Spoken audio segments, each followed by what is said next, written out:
Don't judge his mother yet. By the end, you might question the daughter instead. My daughter told me not to come to her wedding. Not in anger, not in tears, just casually, like it was no big deal. Can you imagine hearing that? Before we continue, please hit the like button, subscribe to the channel, and turn on the notification bell for updates. Your only child, the one you raised alone, who you stayed up nights with during fevers, who you walked to the school bus every morning in the rain, who you sat beside during college applications, looking you dead in the eye and saying, "You don't need to come, Mom. We'll stream it online." That's exactly what Elena said to me, and she didn't even blink. The wedding was in Paris, a literal fairy tale setting. Chateau, string quartet, the works. I'd never even been on a plane overseas. I thought maybe this was my chance, you know? A moment where everything I worked for would be acknowledged, celebrated even. But Elena made it clear, this wasn't my moment. It was hers. We were at dinner. Her fiancé, Julian's family, had invited me out while I was visiting. Fancy place. Real silverware you're not supposed to touch unless you know what they're for. Everyone was smiling, sipping wine I couldn't pronounce. And then, just like that, in front of them all, she says, "My mother won't be attending. She prefers to keep things low-key." Like I was some shy, trembling woman hiding in the shadows. I'm not. I'm a cashier at a pharmacy. I talk to 50 people a day. I look everyone in the eye. But there, I said nothing. Maybe you're wondering why. Why didn't I speak up? Why didn't I push back? Because in that moment, I saw it. The tightness in her smile. The way she leaned slightly away from me. How she paused before saying the word, mother. She was ashamed. Not of me, not exactly, but of where she came from. And suddenly, I knew something. If she was hiding me, then maybe staying away would say more than showing up ever could. So I did exactly what she asked. I flew home, didn't complain, didn't guilt trip her, just quietly backed out of her perfect little wedding. I watched the ceremony stream on my phone in my kitchen with a cold cup of tea. And then, the next morning, she called. Over and over again. 16 missed calls, 2 voicemails, 1 text. Please answer, please. But I was too busy answering the only question that mattered with silence. I let it ring, because what happened at that wedding? It tore her lie wide open, and that's the part no one saw coming. Wait, she just let her mother walk away like that? In front of everyone? Something's off. If she really didn't want her there, then why bring her to that dinner at all?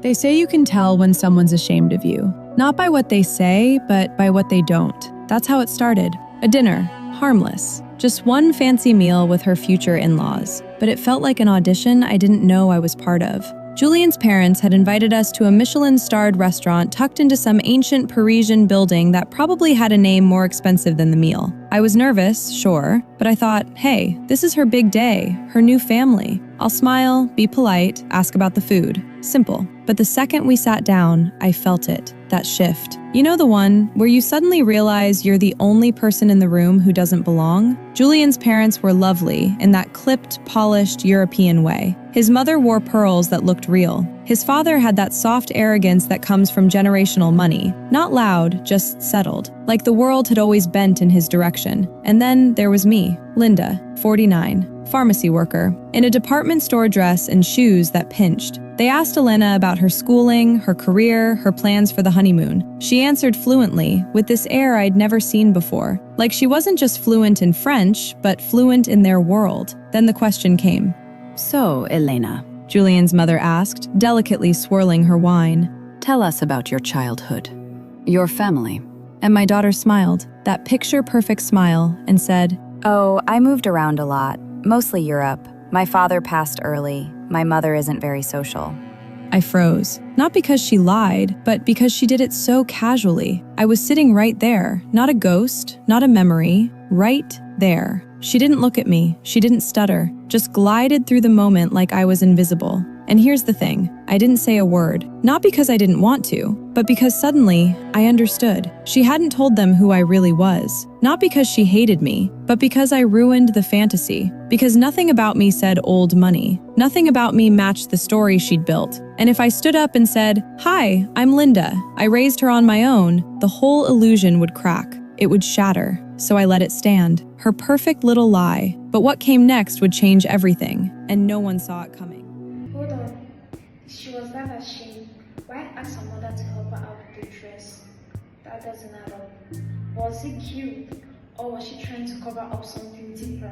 Some lies are whispered in the dark. Others are served with wine and applause. After that dinner, I thought I could swallow the shame. Just breathe through it. After all, it was her wedding, right? Not the time to make a scene. But it stuck to me, like a stain you can't scrub out. I stayed in Paris for another 3 days. Stayed at a small guest house Elena booked for me, outside the city, far from the venue. No one came to visit. No check-ins, no, "Can we talk about what happened?" Just radio silence. Then, the night before I was set to fly back, she showed up. Not at my door. No. She sent a driver. The note said, "Can you help me with the dress? I want you to see it before I walk down the aisle." I went, because I'm her mother. And when I got there, she stood in front of this massive mirror, in lace and satin, glowing like she belonged in a magazine. It was the first time she'd looked at me in days.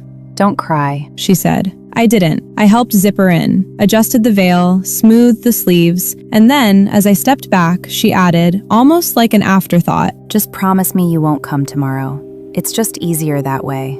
There it was. Not a demand, not a plea, just cold strategy. Easier. Not better, not kinder, just easier. Because if I showed up, if I stood in that pew with my crooked heels and wrinkled hands, it wouldn't fit the picture she painted, the story she sold. This wasn't about money. It wasn't about status. It was about deception. She lied to them, to him, to herself. And me? I was the crack in the glass. So I did what she asked. I flew home the next morning, quiet, alone, dress wrapped in plastic. No airport send-off, no thank you. I told no one. Because sometimes the loudest thing you can say is nothing. But silence has a funny way of echoing, and when that echo hit the altar, everything broke apart.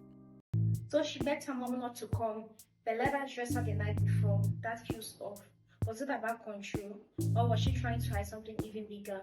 Weddings are supposed to be about beginnings, new names, new promises, new chapters. But this one, it ended something. I watched it from my kitchen, a shaky live stream link, my phone propped against a coffee mug, alone. The ceremony starting 10 minutes late. String music I didn't recognize, white roses, champagne flutes, everything perfect. Elena looked beautiful. She always does. She has that kind of beauty that turns heads without trying. Sharp cheekbones, calm smile. But that day, it wasn't just beauty, it was performance. The camera panned over the guests, expensive dresses, suits tailored within an inch of their lives. Everything screaming class, wealth, control. And then Julian stepped up to the mic. The officiant had finished. The I do's were done. It should have ended there, but Julian smiled, that nervous, slightly awkward smile I'd seen once over dinner, and said, "Before we close, I'd like to say a few words.